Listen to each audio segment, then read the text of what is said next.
Not every child in the world who is in danger gets the opportunity to have so much worldwide support.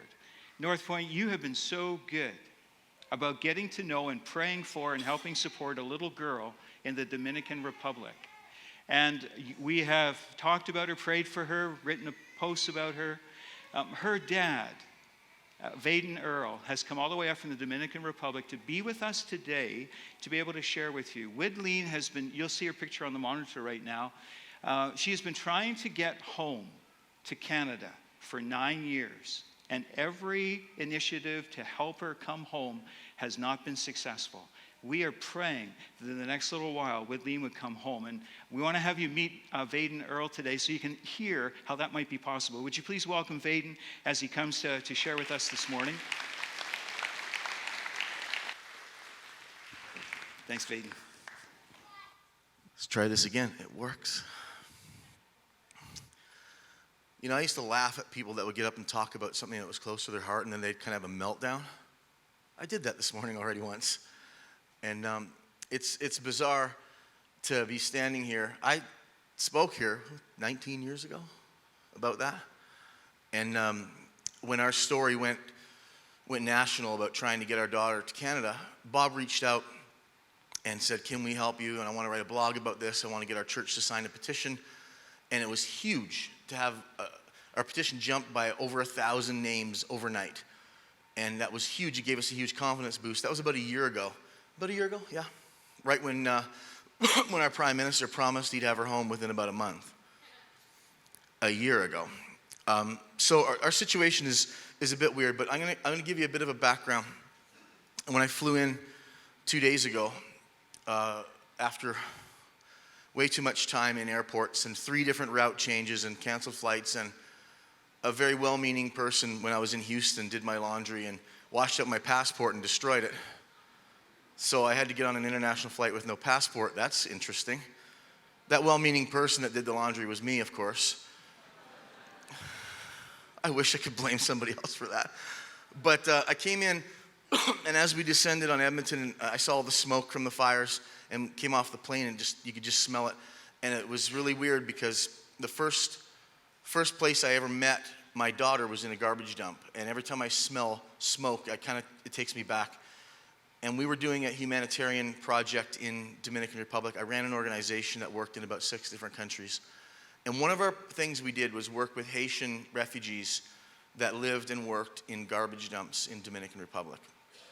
And we got so used to it, and you can oddly become desensitized to the plight of these people. But one lady stood out to me. Her name was Mary Therese, and she just looked like a normal Haitian lady working in a garbage dump, but she had a little infant on her arm.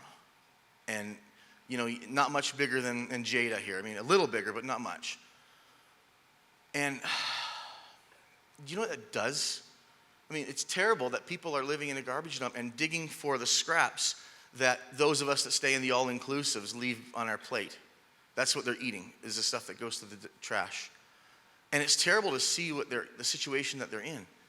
But to see a little infant, and she's holding this infant and she's putting stuff in her bag to take home to feed her family.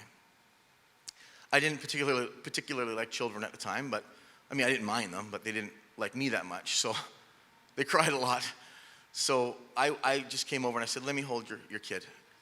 Didn't know this baby had a name. I mean, we figured she had a name, but we didn't know the name. I didn't speak Creole or Spanish at the time.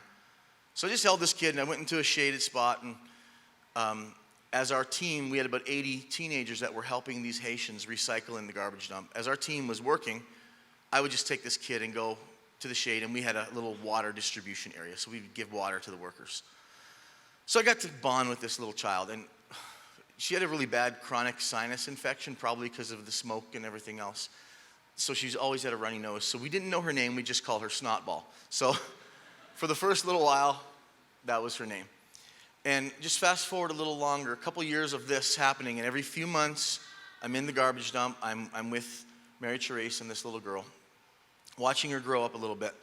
And then one time we went back and she wasn't there. And we asked, we asked what happened. And Mary Therese had passed away. Nobody really knows why. I mean, you're living in a garbage dump and there's medical disposal and there's needles and there's all kinds of nastiness, so who knows. But she passed away. And this little girl at the age of 4.5 was shipped back to Haiti to be sold as a household slave. I stood in front of hundreds of thousands of people every year and talked about changing the world and helping people. That's what I did for a living. I'm going to tell you a bit about this book in a minute, which I wrote, and it had just gone bestseller at the time. All I did was talk about this very thing, going out and helping those around you. And I thought, this is a kid that I know and I've bonded with, and she's going to be now a slave in 2009, a slave? And I thought, what kind of a hypocrite would we be if we didn't try to help this child? So anyways, long story short, we went and we found her in Haiti. We got permission from the grandmother to adopt her. We brought her back to Dominican Republic and we adopted her. It was great. Problem was, before we got the paperwork to bring her into Canada, the Haiti earthquake happened. All the document papers were destroyed and our caseworkers were killed. So we've now moved her from Haiti to Dominican Republic, can't get her to Canada, and we've got this child in our home for the last 6 months, and we can't move. So we had to quit everything we were doing and move to DR to parent this child. That was fine. No, it wasn't fine. It was terrible, but it was tolerable. If you're going to get stuck somewhere because of a life tragedy, you may as well get stuck where the beaches are really nice. That's what I say. And there's no winter. I'm speaking to people in Edmonton. You understand winter. So we were gonna deal with it. We were gonna bring her into Canada when she turned 18. Sure, we'll make a life for ourselves in Dominican Republic. 2 years ago, Dominican Republic changed their laws and changed everything. They said no more Haitians in our country. So they started deporting Haitians. Anybody with, I know this sounds so crazy for this time of, 2018, I'm saying this. Anybody with dark skin has to go. That's the rule. And they're rounding up people on the streets and deporting them. Well, my daughter has no paperwork to be in Dominican Republic. She's been stripped of citizenship from both countries, so now she is on a deportation list. And I don't know what you've heard or read from what Bob has said and wrote, but we've been hiding. We've had to go into hiding. We live in hotels. We bounce from hotel to hotel every couple of months. When they catch on to us. We have a business. They know where we are. I can't even explain how many barrels of guns I've had stuck in my mouth for taking care of this little girl. And they're just threatening us. The cops have taken me out and roughed me up a little bit. I put up a pretty good fight, though. But it's terrible. It's just a terrible situation. We're trying to get her to Canada. So 2017, June 1st, we launched the Bring Widlene Home campaign, and we started to lobby the Canadian government to do the right thing and to bring her home.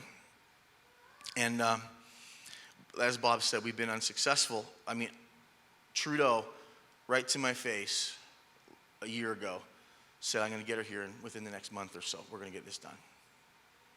Here we are. And our lives are at risk. Widlene's life is at risk. She's got no human rights, no access to any rights of a citizen. And here we are trying to get her to this country that says we open our arms to everybody. And it's a terrible tragedy, but the thing that really gets me the most is that I traveled the world talking about helping people. That's what I did. And when the opportunity came, I couldn't not help her. And after 10 years of this whole mess and this whole thing, I wouldn't change a thing. I would not roll it back. I would, if I could get her here sooner, I would. But if someone told me you're going to be 10 years later and $300,000 in legal fees and your entire life thrown upside down just to help this little girl, I'd still do it. And I'm going to share one little thing from this book. I'm not that kind of airy-fairy, serendipitous sort of a person. That's not who I am, but this I can't ignore. The book came out in 2007, shortly after I met Widlene. My publisher, yes, I wrote the book. Don't look at me like you don't think I wrote a book. Lots of pictures. The publisher said we need to put a photo of the author inside the cover of the book. And I said, dude, look at me. You don't want a photo of the author inside the book. He said, no, we got to have it so people identify with you. I said, okay. I got my personal assistant to go find a photo, and I said, find something where it looks like I'm doing something useful and I don't look stupid. That narrowed it down pretty quick. I don't take a lot of photos, but she combed through them and she found a photo. And the photo is me holding a little girl who's holding a glass of water in a garbage dump. Can you see that? Okay. So, Widlene had a mother who was alive when this photo was taken. I didn't know her name. I didn't even look at the photo and like, oh, that's Snotball. I didn't even recognize the kid. So the photo gets put in the book in 2007. 2008, her mother dies. 2009, we adopt her.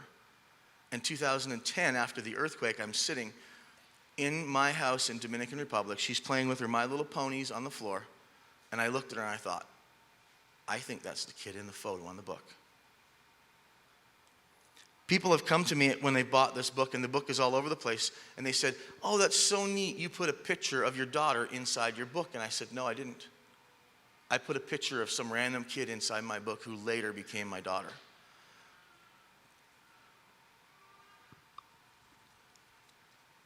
And if I can say anything, and we're going to give you opportunity, and there's ways that people can get involved by signing a petition or contributing and all that. But listen, if you're ever given the opportunity, big or small, because this is grandiose today, because it's 10 years later, and here we are on national TV talking about it. It wasn't grandiose. It was small. Go help that kid in the garbage dump. So if you're ever given an opportunity to change somebody's life, you have to do it. You just have to do it. I mean, I don't know what good our faith is if we don't. We have to do it. And it sucks. Sometimes it really sucks. And we're fighting for our lives. But I'll tell you what, this kid makes it all worth it to me. So I guess that's what I got, Bob. Thank you, Vaden. All right. God bless you.